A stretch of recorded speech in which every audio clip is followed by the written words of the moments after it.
Kevin Gordon here from Autosavant, coming to you from the 2013 Buick Encore Premium all-wheel drive. The Premium is the fourth level up. It's the highest end model of the Encores.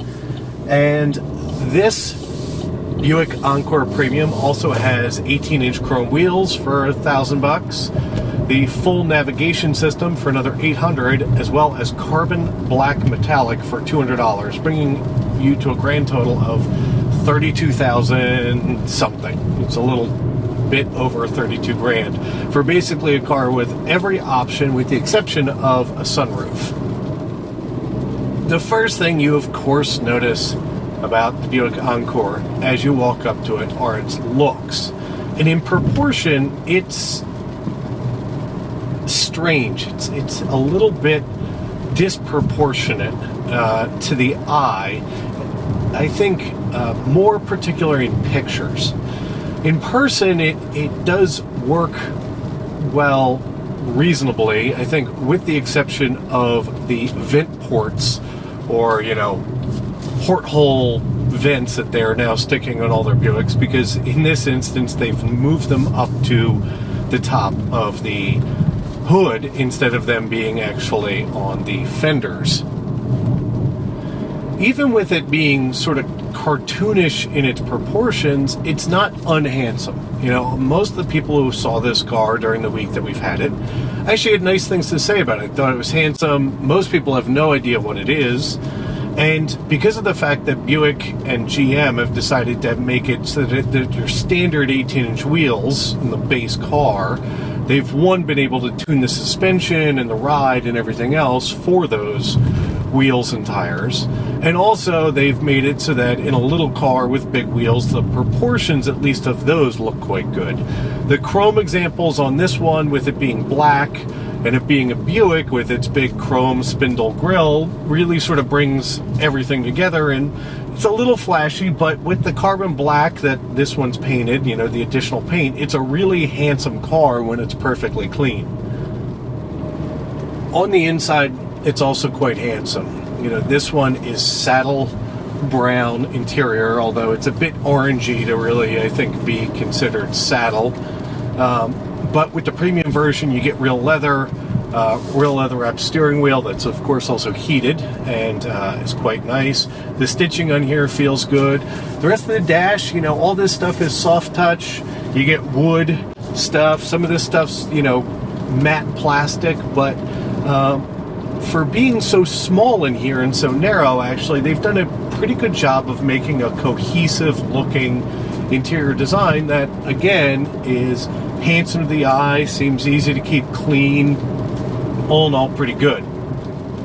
Talking a little bit about the Encore and sort of why GM decided to not so much build it, but import it. This car is still built and assembled in Korea, and then brought over, as a Buick. And the reason they did it is it's this concept of a premium subcompact SUV platform.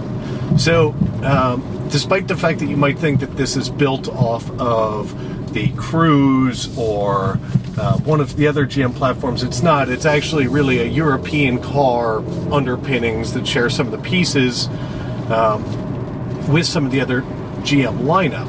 But because of that, it really sort of stands alone. As a premium subcompact SUV, there aren't a lot of other things out there that you can say compete with it. I mean, if you sort of look over the internet, you'll see people talk about the BMW X1, which can be significantly more pricey than this to get it equipped comparably.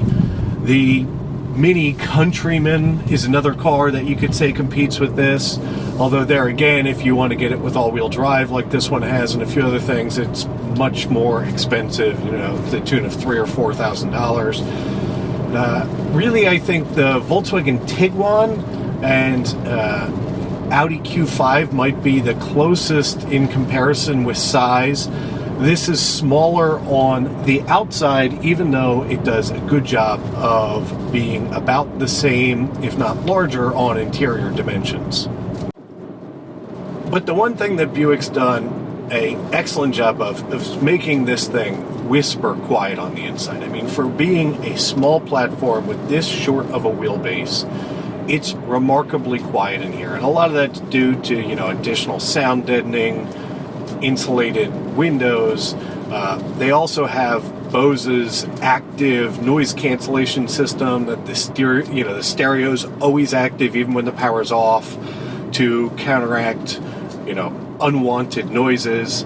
And it really does work quite well. There are a few hints, though, of this car's economy-like underpinnings. One, if you get the premium package, you get memory seats, but the seat back reclining is still a manual feature, which is kind of one of those, I think, rare things. It might be the first time I've ever seen a memory power seat that the recline function is manual. And then there's the powertrain. In this one, it's the 1.4 liter MFI inline 4 that's turbocharged, the Ecotec engine that makes 138 horsepower and 148 foot-pounds of torque. And that's motivating just over 3,000 pounds. And as a result, performance is muted at best. It's mated to a traditional 6-speed automatic, and it isn't anywhere near powerful, let alone sporty. And if you load it up with 4 passengers, it really is sort of downright slow. That seems to be a result of the fact that the engine, despite what you may read in places online, it's still a multi-port injection engine. It's not direct injected like a lot of the small turbocharged motors are these days. I'm not saying that that's the only reason that it's down on power. I mean, I'm sure they could have tuned it to make more horsepower. They were probably concerned with, low-range torque delivery. And in the city, this thing feels just fine. It's just out on the highway or climbing up big hills that it starts to feel a little wheezy and sort of out of its element. The one payoff for that mute in performance is the fuel economy. It's rated with a combined number of 26 with all-wheel drive, and I believe that's 24 city, 30 highway. And I will say, during the time we've had it, it has beaten its average number. On the highway, we drove it from Philadelphia down to the New Jersey beaches over Memorial Day weekend, and on that trip at cruise control, set at like 74, right? So like 9 over the speed limit for the entire time. It averaged above 30 miles to the gallon. So there does seem to be some sort of magic in the tuning of GM's little turbocharged engine still, and the fact that it may not be all that sporty, but at least they're not giving up real-world fuel economy numbers to get to that sort of, level of horsepower and torque. So the premium version of the Encore on top of, I believe, the leather version, which is the step below, gets you things like collision avoidance warning, so if you're running up on something too quickly, it beeps at you. Front and rear parking sonar, which in something that's this small feels like a bit of overkill, especially when you get a backup camera. By default, you of course get heated seats, front and passenger, heated steering wheel, and if I didn't already say it, rain sensing windshield wipers. The drive is well composed, it rides well, it's not overly bumpy, but it's also not enormously softly sprung. Definitely, I think if you sort of thought Buick in your head and somebody blindfolded you, you wouldn't guess you were in a Buick.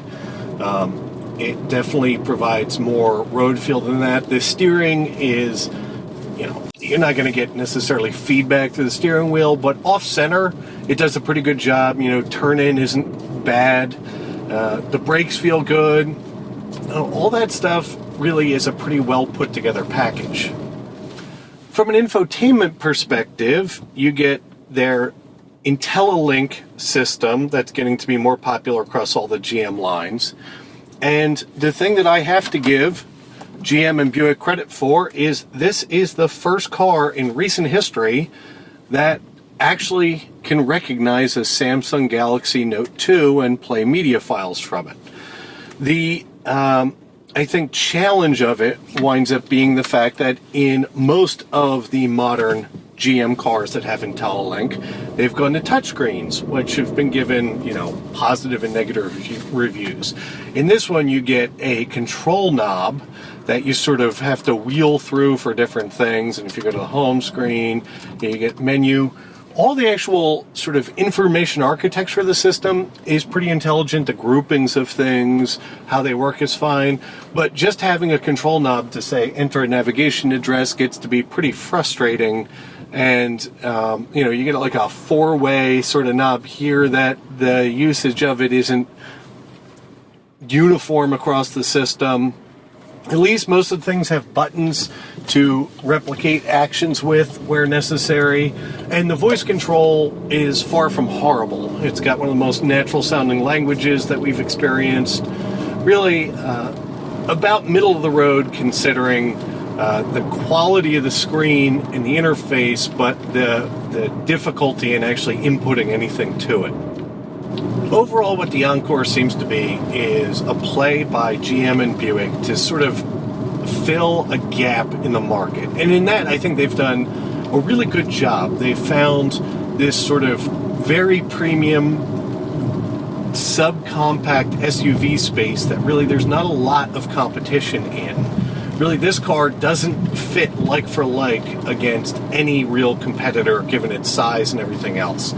It's a little snug in here, it's narrow, you only get one driver's side armrest, there's no center console armrest to sit your arms on, and that's good because I think if there was one, you and the passenger would constantly be playing, elbows as far as who got to actually use it. But overall, it's a competent little package of a car. I think $32,000 for something this small is a bit of money, but let's face it, if you cross-shop it with any of its German competitors, you're going to be way above this in price by the time you get to this kind of content and feature set. And, out on the highway, it's not really all that pleasant to drive as a result of being underpowered, but at the same point, it doesn't exactly get blown around on the road. But if you're looking for a small city car with SUV-like proportions, you get a high riding position in here, it might be something really worth going and taking a look at. With that, Kevin Gordon for Autosavant. Look forward to talking to you guys soon.